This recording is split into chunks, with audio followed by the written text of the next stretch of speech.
Hello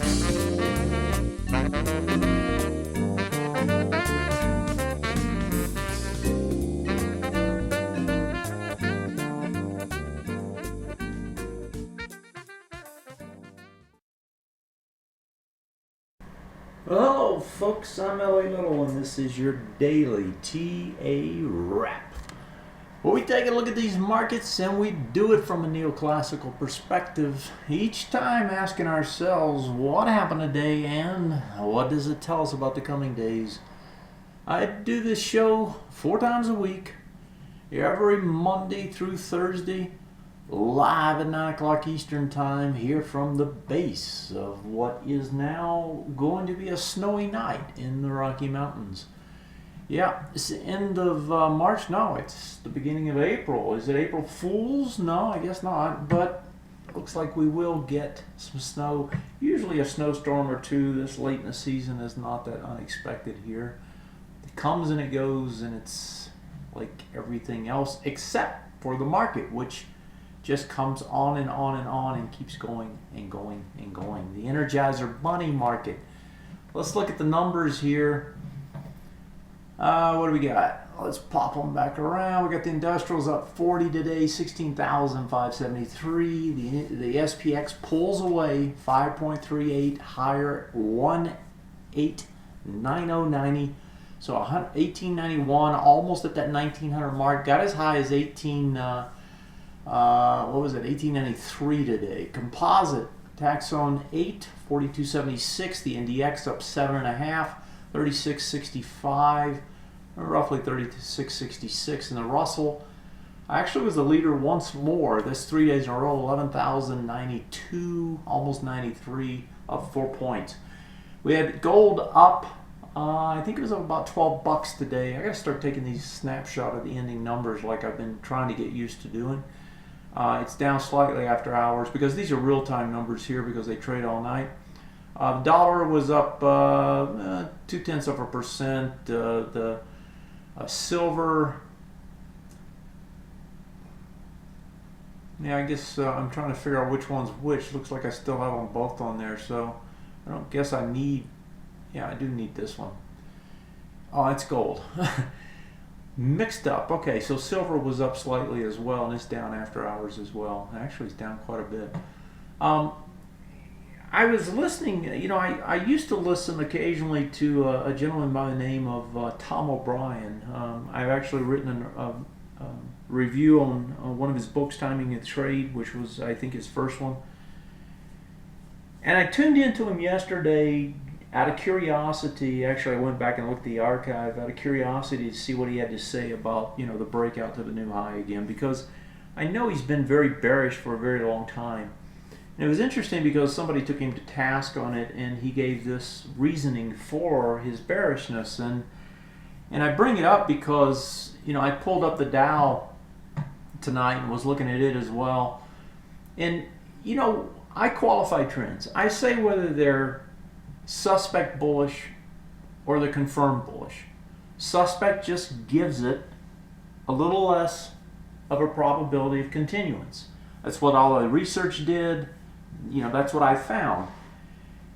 His thought was that, or his explanation for his bearishness, and folks, he's been bearish like, I don't know, 3 years now, a long time, I think. I don't know if X wrote his own or not, but he could probably say, because I know he came from Tom O'Brien's when he found me. But the reasoning was, never has he seen a case where volume does not increase, right, as you make new highs. Never has he seen a case where it continues on, right? It always ends in price coming back to the breakout area, right, where the last time you had the volume. And if you pull this back, and I'm putting it on a monthly, and we can't actually quite see it here. We got a bad volume number, but despite that, if we look at this, the volume, the last time we had good volume was actually back around 2010 in this area, right? And then we had that swoon here in June, And then ever since then, it hasn't been. You can see it's a suspect breakout here. You actually got a confirmed and a suspect one right after it, another suspect one, right? So it's been suspect breakouts all the way up is the point. Okay, so because this is suspect, and this is actually did come back to that area and retested and regenerated higher, but he didn't believe that one either. Because it's suspect, you know, he's basically said be out of the market, and I think it's since like 2011. It's about 3 years. Well, folks, I mean, that's what, 11,000 up to 16,000? That's 5,000 points. That's, you know, that's 40% or more. And that's on the Dow, the weakest of them. I mean, if we go over to, you know, something like the S&P, which is going up even more, you know, the same scenario here, you know, from this bar up, which is, you know, 12.7, and now you're at almost 1900. You know, that's 800 on 1200. That's like 70%, 65%. So even if it's going to come all the way back here, who cares? I mean, if you didn't ride this thing on the way up, even though it's suspect, who cares? I'm not here to try to make money in the quote-unquote long run by staying out of a bull market because it's suspect in volume. I mean, I could give you a number of reasons why volume is what it is, right? It has nothing to do with it. I mean, it's suspect, yes. That means it has a, you know, anywhere from about 3 to 5% lower probability of continuance, but it's the retest and the regenerate that you care about, right? When this thing comes back and it tests, if it can't break it down, right, then it's going the other way. Now this one actually did retest and broke, and that one definitely would have been one that got your, you know, you starting to think about it. You'd have to look at it on the month, I mean on the weekly as well at the same time. But ever since then, I mean, that was the last major breakdown, right? And I'm talking about this area right here. This was the last area that really, on that retest regen, didn't hold. The rest of them have. You've held here on this one. And we could go across, if we could go back farther, you held all of them all the way up. When it regenerates higher, it's telling you at that time that the suspect, you can kind of get rid of that notion, right? And the market is going higher. And I bring this up because, you know, we're breaking out again on a suspect breakout. Here's the S&P 500. What's the red bar? That's suspect. That says that it has a lower probability of continuance. But at the same time, you know, you've got multiple swing points breaking. That usually says 2 to 3 bars on that time frame, right? You got bar 1 today. You're probably going to get bar 2 tomorrow. And you may get bar 3 on Friday. Tomorrow you got ECB BOE. Friday you got unemployment. When you look at it from that perspective, right, in this breakout, doesn't mean it's gonna do it, but it says it has a high probability. The probability associated with this from the research that I did is just about 82%. That's not small odds for a very short time move. I don't care about the long term. If I stay right on the short term, I'll be right on the long term. In other words, when this market does roll over, right, we're going to stop out of it, and then we're going to trade the other side. But until it does, folks, you got to stay with it. I mean, it's asinine not to, right? I mean, I can't make a reason up to say you shouldn't. You know, I don't care, you know, if the stars all aligned right, as long as enough of them set up right, it doesn't matter. And price in the end is what matters, right? Does it go up or not? You know, somebody willing to pay more money for something that I have. If so, I'm happy. If not, well, then I'm sad. I gotta get square. I gotta get right. All right, let's go through these charts here.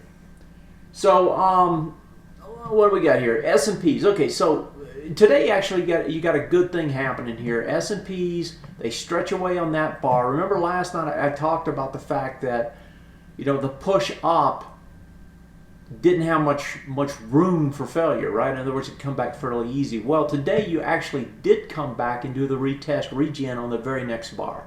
You got within it by about a buck, I think. 1883.97. Today's low was 1883.79. Well, I'm sorry, it wasn't a buck. It was 24 cents or something, right? 26 cents. So you barely got the retest, but you got the regen. You pushed up, right? So that means two things. One, you've already retested and regenerated higher. That's good. Two, it's more of a negative than a positive. That says that when you do come back, this no longer is a retest regen, right, on this bar. It still will be on the bar below it, and actually because it was two bars, I guess it's not that negative. You know, if you have one bar, it's a little bit more negative. But going back here, the retest regen, if it happens again, when it probably will, it would be this area that it's regenning into. And notice what the bottom of that is. And it's not like you make this stuff up. The bottom of this guy is where all the support should be, right? It's right there. All these bars, they've all lined up right there. That's the bottom of that bar. Why does it do that? I have no idea, but you see it over and over again. If it breaks below that, well, then it didn't regenerate, right? That says you're into a range trade at best, right? Or potentially it's a downtrend. That's the way it works. That's what retest is. This is probably the most important concept out there. Retesting and either regenerating or failing to regenerate.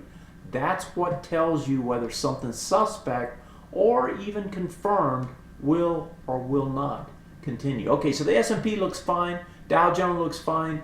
We go over to the NASDAQ. We still have a problem in tech land. This is where we're going to have struggles. They did push higher today.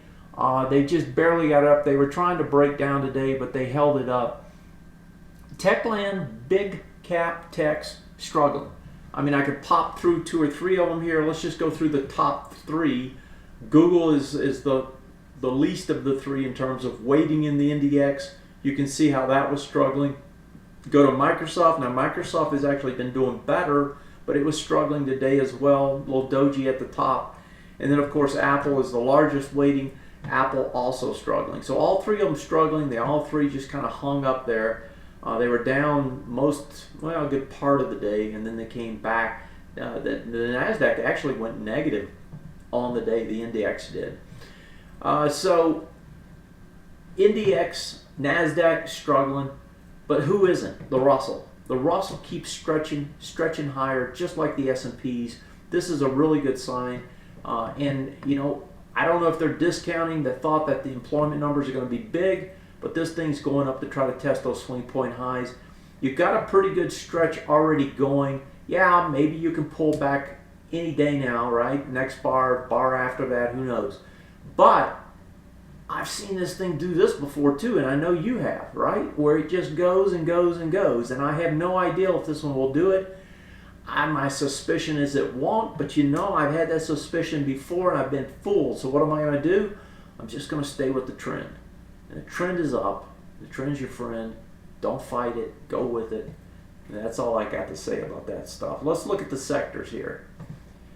All right, so on the sectors, we've got, let me see here. Let's start with the IYT. So let's just like we did last night, let's flip through these real quick and see what they look like.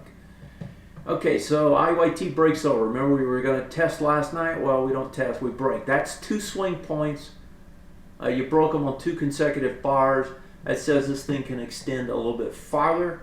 So IYT is a positive. SMHs, these guys struggled today. And let's see, they went over, back under, but it's not a two-bar reversal because it's not extended. It is an over-under, so that says you could trade back down a little bit tomorrow. XLB doesn't mean you have to though. I mean, it's just a two-bar. It's an over-under. XLB, that's a breakout over a swing point high. Going for the next one. Doesn't really have good volume here, but as it gets over it. But it's okay. I mean, again, it can continue higher. Looks to me like it is going to try to test that last swing point high up there. It's just charging towards it.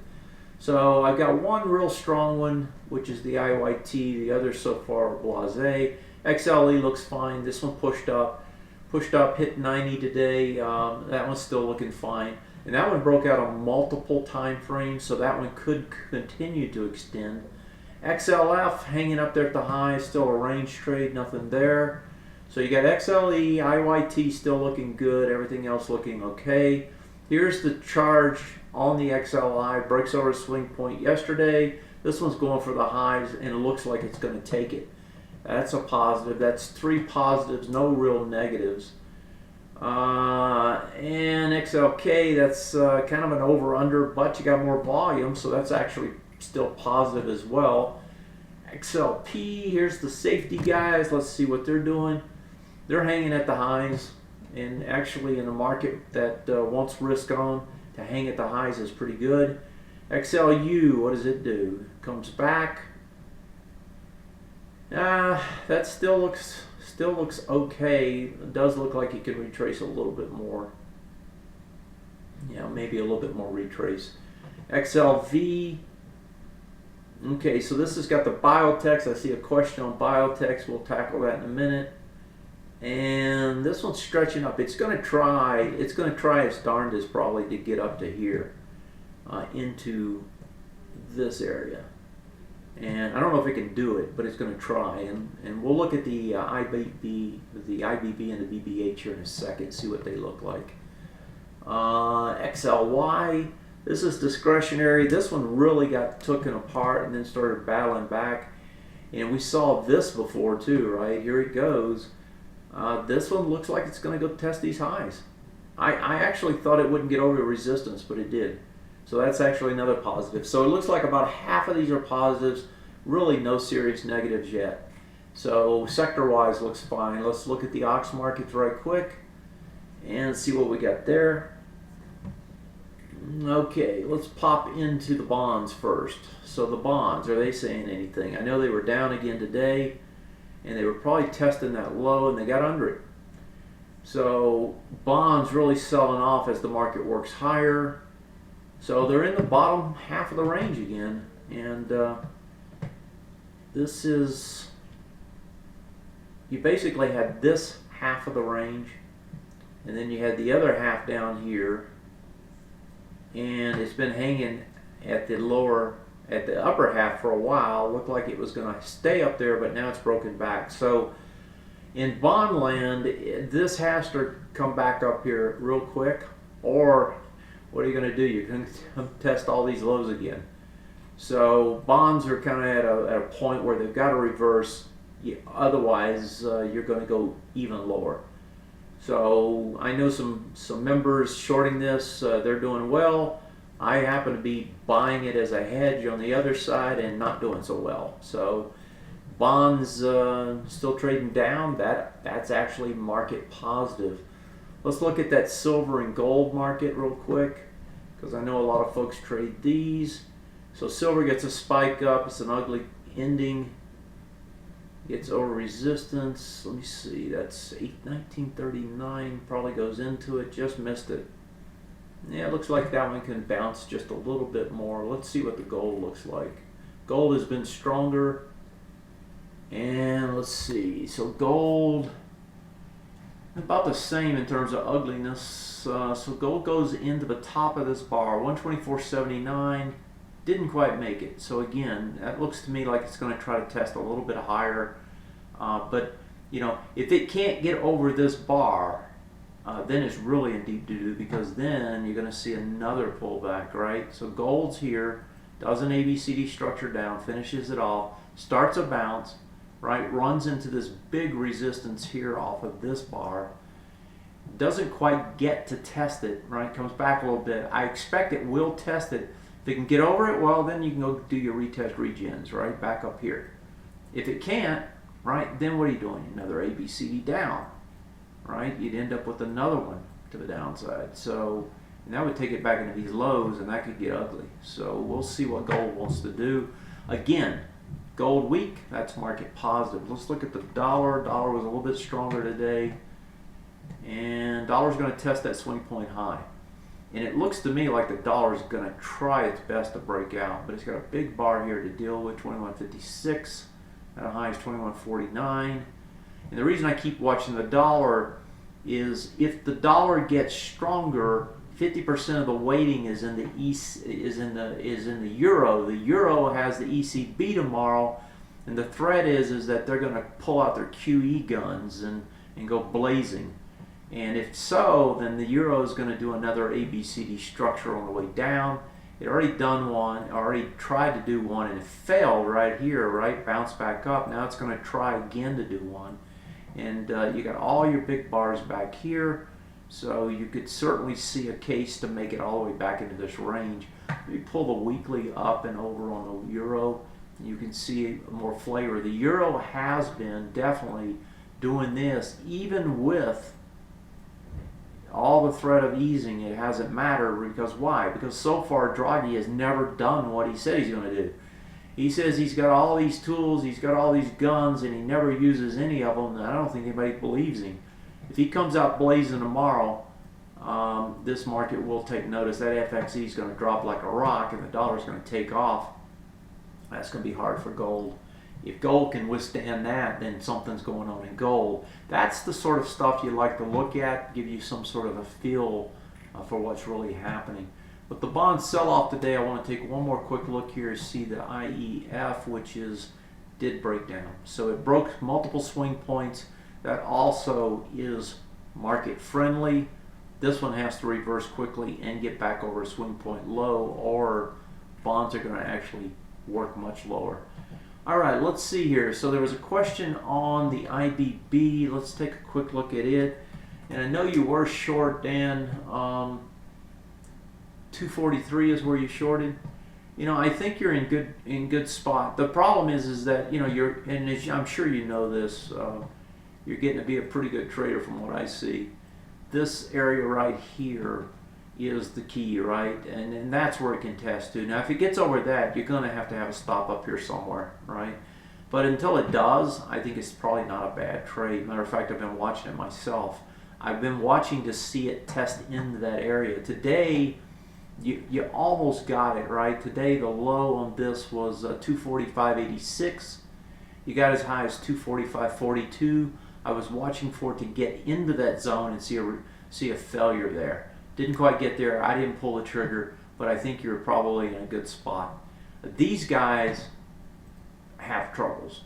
And this is going to be pressure on the NASDAQ, on the NDX in particular, when it starts to tumble again. Because if you look at this, and let's pull it out and put it on a weekly right quick. If you look at this one has some serious issues on a longer term basis. Oops, IBB on a longer term basis, right? Because you had a big volume blowout. You didn't quite test that low. You had more volume there. This just looks like it's going to come down and test this area again. And if it breaks, you know, then it could really get ugly. The one, you know, and I just said a while ago, the 82%er. Here was two swing point lows broken, right? Now, when does the 82%er not work so well? Well, it doesn't work so well when you're already fairly extended. You had a pretty good push here, and then you had a dramatic push there, right, to break them. If you break them and you've been going sideways for a while, right, then that push can be fast and furious. But when you're already stretched and you break, that's when the odds are a little less, and that's where the other 18% comes in. So when you see a situation like that, you can see, you know, the more stretched you are, the harder it is to drive them even lower on that compressed time frame. And so that, you know, that's what it looks like on IBB. So if we switch back over, taking that notion back to the GSBC, well, what's the case here? Well, you break out. Well, you didn't have to go very far to do it. Yeah, a little bit stretched, but, you know, sure, it can extend 2 or 3 more bars, and that's what it's trying to do. All right, I had a couple of questions emailed to me. Let me try to take these right quick before I forget. And one of them was PCAR. Let's see what PCAR looks like. I believe that was the one. Let me get logged back in here. If you want to send questions, you can send them to support@tatoday.com. I'll pick them up and try to do them live on the show for you. You can also text me at 912-9110. That's area code 303-912-9110, and I'll try to pick those up as well. So PACCAR, these guys, let me see, what do these guys do? This is XLY, discretionary, and let's see here what they actually do, because I'm not familiar with them. Okay, so PACCAR is, bear with me a second, I didn't have my stat sheet up. Okay, trucks and other vehicles. Subsidiaries, designs, manufactures, and distributes light, medium, and heavy-duty trucks. Well, that's kind of a good thing. And I know that the cars have been trying, Ford, General Motors, all those guys have been pushing up. So on the daily, okay, you got volume of 6881. Hadn't quite tested it. On a weekly, pretty nice run. So what I would be looking for is some sort of projection that would give us an idea of how far this can come back. And right now you're just doing the A to B leg still. It hasn't even broken out. You don't have a C point possible yet. So this just looks like a slow, steady grind higher. It's going to have to get over this high, but so far it's been doing it each time. You're a little bit extended on the weekly, so you kind of like to see some sort of a retrace, small retrace. These price bars here, right? These are the ones you'd like to see it come back into. The highest one is there, the lowest one's here. You take that little range, so you got a range right in there that you could work. So it's in the 65 to 67 area. That's not much of a retrace. That would be a very light retrace. So, and I'm looking back over here, that looks like a good spot. I'd try to get it around there, 65.36, bottom of that support zone that you see on the charts. Green on the charts is support. That shows you where demand should show up. That's a unique feature to TA Today charts. And let's see, what was the other one? The other one was Baxter, I believe. This is a drug company, if I remember right. These guys, I'm almost certain they're in the healthcare, medical instruments, not drugs. Okay, big spike up, and it's holding. I don't like a big dark candle up like that. Of course, this skyrocketed. You went from 68 up to 75. That's $7. It's a 10% move. That's not small. You tested the high with volume. This one's going to work higher. I'd try to get it at the bottom of the range, right here where the support zone shows up. You gotta give it room though, in case it wants to come back in and fill most of that gap. So, but yeah, it looks fine. I don't see anything wrong with it. I'm looking on the other time frames. Looks fine. So yeah, it's a good pick. All right, folks. Tomorrow, ECB, BOE in the morning. Those are going to be really what drives everything tomorrow. You've got some PMI flash numbers coming out in Europe as well. So tomorrow will be a big bang day in Europe. And we'll see if Draghi really has got some guns or if he's been bluffing us all this time. If you start seeing money flow in more in Japan, right? And they're already talking about buying stocks again in Japan. If you're going to see that, if you're going to see money coming into Europe, and Lord forbid if money starts flowing in China again, that definitely could provide another leg up. I've seen so many of them now. I'm almost sick of the V-shaped moves, but they are what they are, and you got to try to take advantage of them while you can.